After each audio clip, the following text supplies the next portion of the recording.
Halo, Assalamualaikum.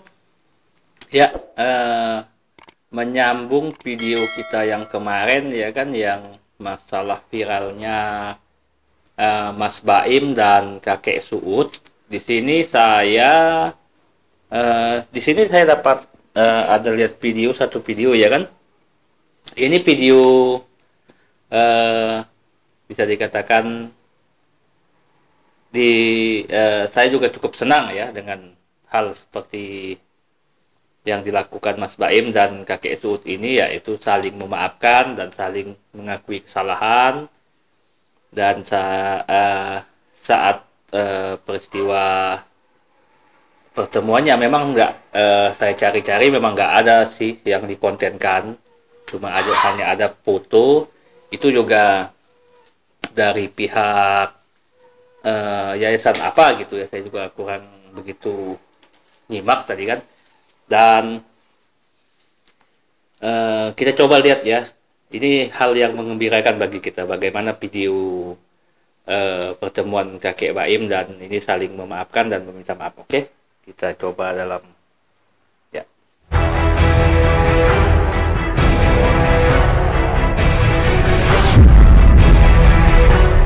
Sepekan berlalu, polemik Baim Wong dengan kakek Suud lebih dari sekedar angin lalu.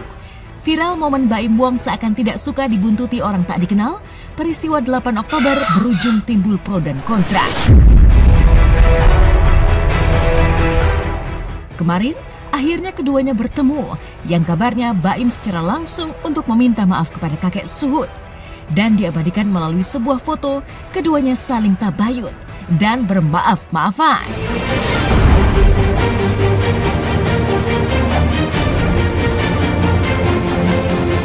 Saya nggak mau jadi pikiran banyak orang ya, akhirnya saya buat seperti inilah. Oke, kembali itu adalah persepsi saya, bosku. Mau atau nggak diterima, saya bilang nggak apa-apa ya. Yang penting saya udah ngomong seperti ini, terserah deh. Saya bilang nggak apa-apa banget. Tapi kembali, saya tidak menyesali apa yang saya lakuin beneran. Tapi kalau misalnya ada pihak-pihak yang tidak suka, saya minta maaf ya. Tapi ya itu diri saya mau jadi diri saya padanya sih, nggak mau munafik.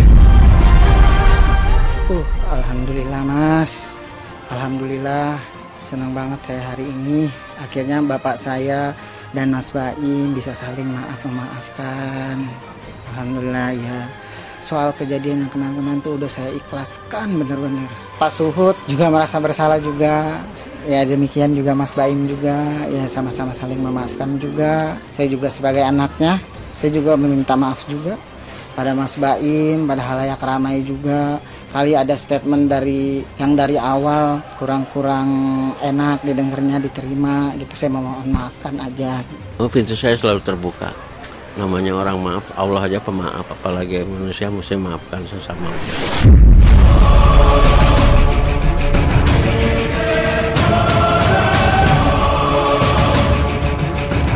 Masih teringat, di sekitar lokasi kejadian, 8 orang driver ojol turut menjadi saksi peristiwa itu.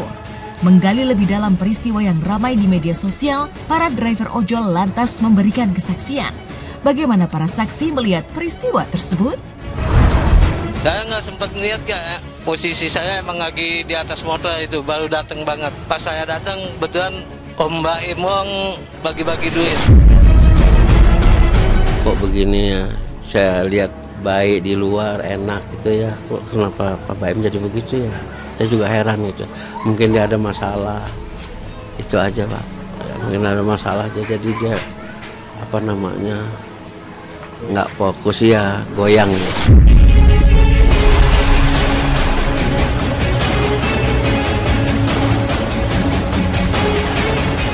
Tentu, kejadian yang melibatkan Baim Wong dan kakek Suud kian tersorot dan menjadi kontroversi.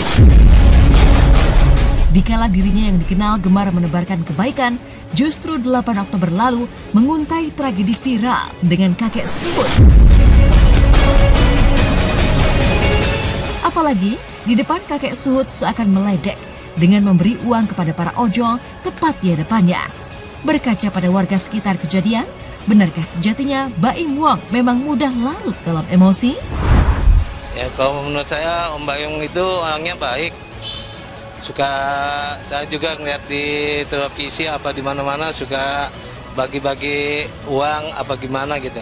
Baru kali ini aja kejadiannya begitu doang. Saya sih terus terang aja cuma 100.000 doang kok. Tapi buat bagi saya itu udah alhamdulillah. Sakit lah Pak, ada perasaan sakit, kesel, dongkol, ya tapi saya mau bilang apa? Itu kan hak dia yang punya uang, kalau saya kan orang kecil.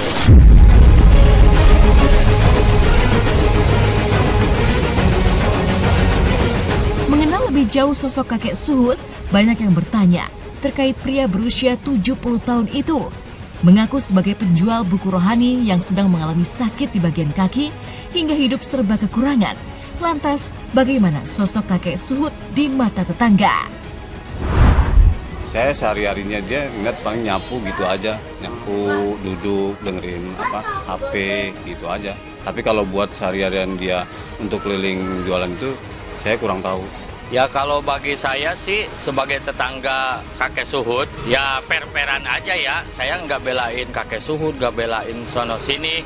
Yang penting saya apa adanya kenyataannya gitu. Kalau saya dagang kan ngelihat gitu bawa dagangan. Ini belum pernah Pak saya lihat dagangan Bapak itu, Bapak Suhut itu. Sama sekali saya nggak tahu gitu.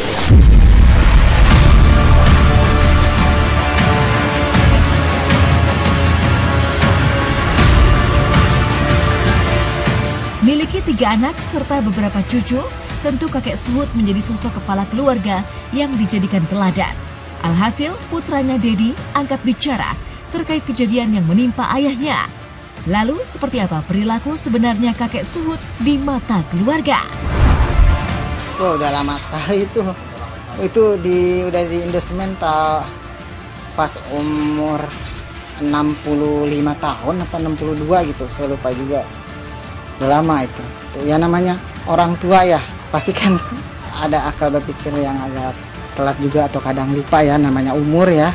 Udah 70 umur kalau saya 70-an.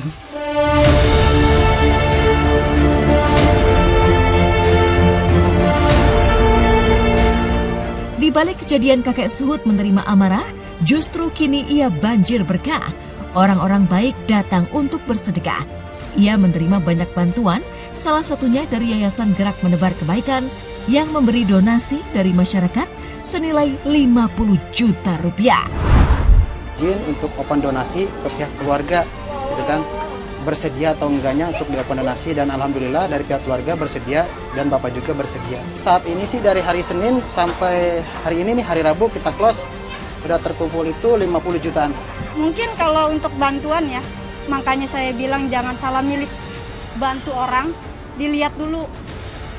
Kenapa harus bapaknya yang kerja? Kenapa nggak anak-anaknya?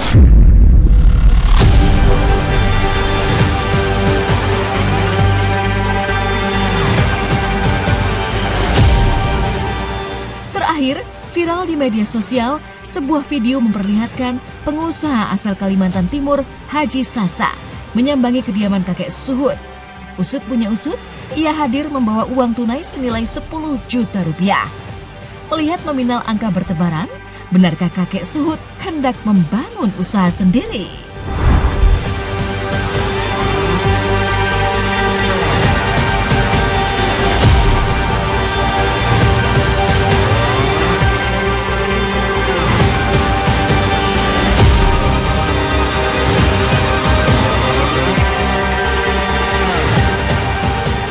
Oh, kepada saya diberikannya, maksudnya menebar kebaikan dikumpulin, nanti dia kemari dia ngasih tahu, Pak nih penebar kebaikan ini ada segini, data ininya ini, nah baru saya tanda tangan. Satu untuk modal, tapi anak saya maunya supaya dagang di rumah aja gitu, jangan keluar lagi, apalagi umur saya udah 70, jangan keluar ke sana kemari, malah motor itu juga mungkin mau dibawa.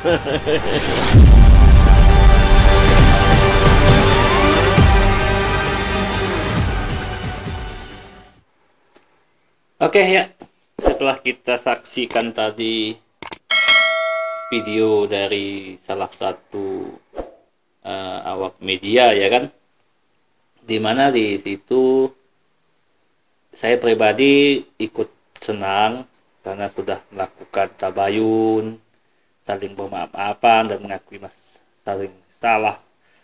Jadi Saya rasa sih cukup lah kali ya buat hal-hal, buat ada sebagian orang yang coba buat ngomporin masalah ini ya kan. Pada dasarnya begini, kita hanya ingin menyikapi masalah ini seperti apa jalan tengahnya itu. Ya pada intinya memang sama-sama salah ya kan, cuma udah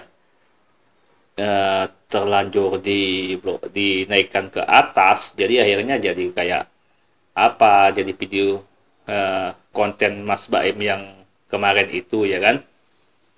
Dan ada satu komentar di video saya yang lalu itu kan, coba lihat ini ya, betul klarifikasi dari para tetangga. Cuma saya nggak bisa berkomentar apa-apa karena hanya ada saya lihat videonya. Cuma tetangganya itu hanya menyatakan permintaan maaf. Saya juga nggak tahu minta maaf apa ya kan. Dia hanya dari dua belah pihak. Yang satu itu mengaku wakil ketua RT di situ menyatakan meminta maaf. Yang ibu-ibu satu juga menyatakan minta maaf. Saya nggak bisa berkomentar apa-apa ya kan. Karena hanya permohonan minta maaf apa juga kita nggak tahu ya kan. Dan saya rasa buat para hater Mas Baim dan fans Mas Baim cukup lah kali ya, perang adu komentar, adu saling tuding, saling ini saya rasa cukup ya kali ya. Sekarang tinggal kita nikmati dan kita ambil pelajarannya buat kita. Karena ya kalau saya pribadi mikirnya gini, yang baik kita ambil, yang buruknya ya udah kita tinggalin. Kalau dari sisi Mas Baimnya baiknya seperti apa? Baiknya ya mungkin mau berbagi ya kan. Dan yang sisi buruknya yang seperti itu. Karena manusia ini nggak akan lepas sih dari yang namanya kesalahan. Dan begitu juga dengan dari si kakek, kita bisa melihat sisi baiknya walaupun udah tua masih mau usaha dan mau memaafkan. Saya rasa itu. Dan terlepas dari kesalahan seseorang itu, kita nggak bisa ngejudge seseorang ini dari satu kesalahannya, akhirnya semua kesalahan ada di dia. Dan kalau bisa saya bilang, jangan sampai terlalu sering digoreng deh masalah Mas Baim yang seperti ini ya kan, konten-konten Baim seperti ini, karena nanti bakal memperkeruh lagi suasana. Dan ya kita cukup nikmati konten yang disuguhkan oleh Mas Baim, dan kita sama-sama ambil baiknya dan kita buang buruknya. Ya rasa cukup sampai di sini opini saya, pendapat saya tentang masalah Mas Baim dan kakek Suud ini ya kan. Dan saya juga nggak lupa untuk mengingatkan ke teman-teman tetap jaga kesehatan, tetap berusaha dan berjuang. Hanya itu aja sih, dan saya rasa cukup. Dah, assalamualaikum.